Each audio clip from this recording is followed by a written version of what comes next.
Hi guys, and welcome back to my kitchen. We're going to make something a little unusual today, and I've made this before and I think you'll like it. It's simple to make, and it's a great thing to have alongside a sandwich and some chips or some potato salad and ham, or just however you want to use it. And it's called Candied Pickles. Now what I start out with is just dill chips. They're all sliced up, sliced dill pickles, not kosher, not sweet, dill. And you're going to open this up, and all of the liquid with the pickles remaining in the jar, you're going to pour all the liquid down the sink. Then you're going to take cold water, and leaving the pickles in the jar, you're going to rinse this 5 or 6 times till you're, pretty positive that you've gotten all of the liquid that it came with out. And I'm going to go ahead and do that, and then we'll be back. Alright, I washed this out about 6 or 7 times, and the last time I just let this is cool water now, not hot, tap water. I just let him sit in that water the last time for, a minute or so while I fix myself a cup of coffee.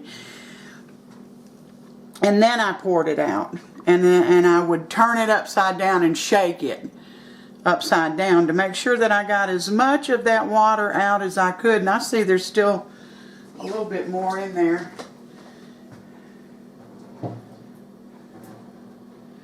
There we go. And so I don't know if I told you this or not, but this is a 32-ounce jar, which is a quart of sliced dill pickle chips. And now comes the good part, the candying part. I'm going to set these pickles aside for a minute. I've got a small saucepan,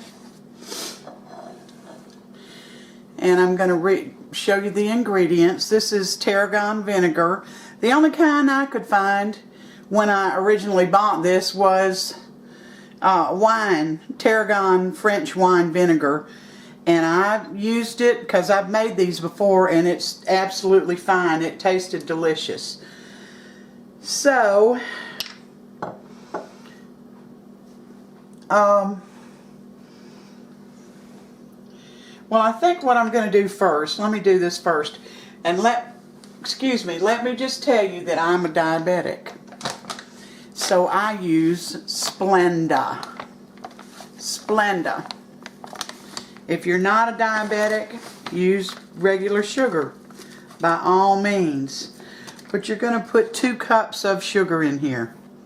This is a 1/2 cup measurer, so I'll have to do this 4 times.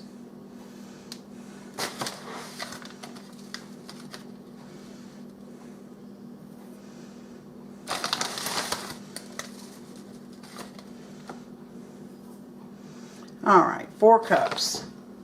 I'm sorry, 2 cups. 2 cups of sugar. And I did that first because I want to use this same 1/2 cup measurer, and I don't want it to be wet from the vinegar. Alright, then you're going to add just plain, let me get you in there, yellow mustard. Plain old yellow mustard, you're going to put a teaspoon in. So let's get that going here. I'll put a teaspoon of mustard. It sounds awful, but I'm telling you, I've made it before, and it's wonderful. So here's my teaspoon of mustard.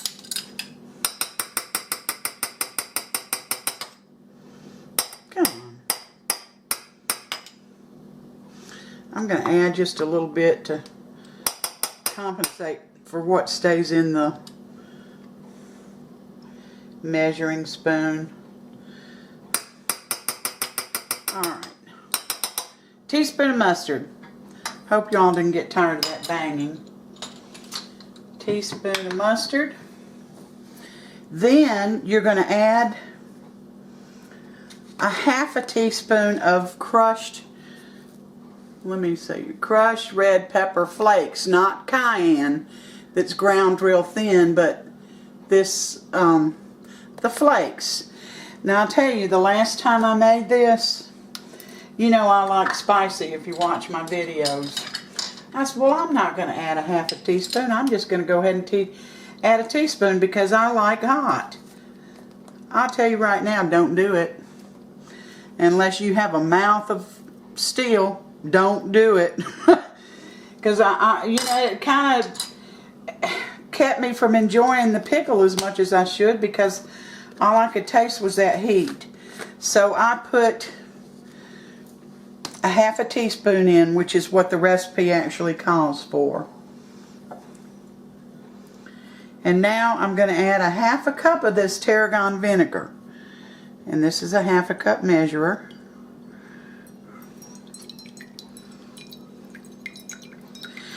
And we're going to put this over a medium-low heat.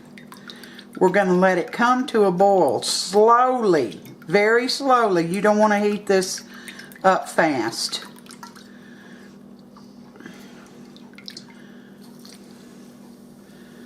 So you're going to let it come to a boil very slowly. And the last time I made these, I actually made it with Splenda. So all of you, any of you that are diabetics, and I hope to God you're not, but if you are, it's a safe food for you. So anyway, I'm going to put this on the stove. I'm going to let it slowly come to a boil and turn it off and let it cool down, and then we'll be back. All right.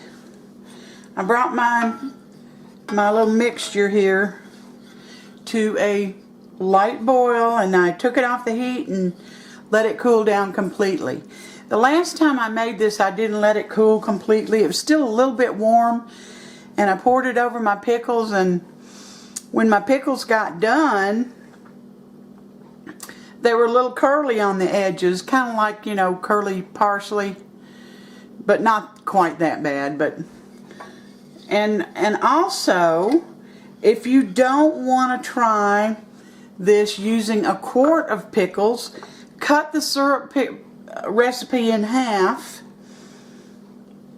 and just use a 16-ounce jar of dill pickles. And if you don't want to use that much of the hot flakes, I used a half a teaspoon. Use a quarter of a teaspoon, but use some. And I'll tell you, when you have this on the stove and it's heating up, if you lean over and try to smell it, it's going to clean out your sinuses real good. So be careful. And it doesn't smell good either, but I'm going to tell you that it is delicious. It's delicious. It's just so good to have something different rather than just a regular sweet pickle, which, you know, they're bad for me because of the sugar content. Or a regular dill pickle. You can just make some of these. Alright, this is cooled off. I've poured it over my quart jar, and I'm going to shake it up in there. Make sure I get all my pickles covered.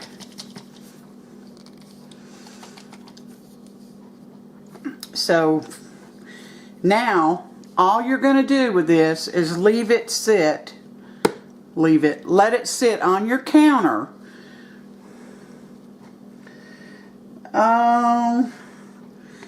3 or 4 days.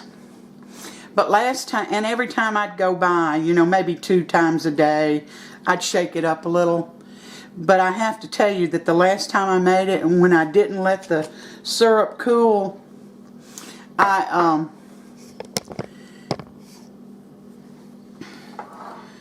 tasted it that night, and they were candied. They were so good. They were so sweet and good. So I didn't wait the 2 or 3 days. I tasted them. They tasted good to me, and I put them in the refrigerator. But I'm going to encourage all of you to follow the recipe. You know, I'm impatient, and a lot of times I don't follow the recipe. But I'm telling you.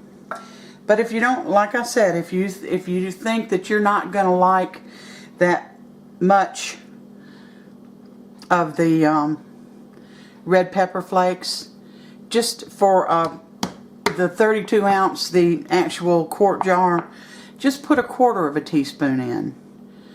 It's not going to be that hot, but don't add a teaspoon, because I'm telling you, I suffered those pickles, but they were delicious, except they were too hot for me, and I'm a heat lover. So anyway, I hope you try this recipe, and I hope you like it. It goes with just about anything, just a little something extra to add to your plate, and I think you'll enjoy it. So thank you for coming in today and spending part of your day with me. Don't forget to like and subscribe if you haven't. And until next time, you all take care.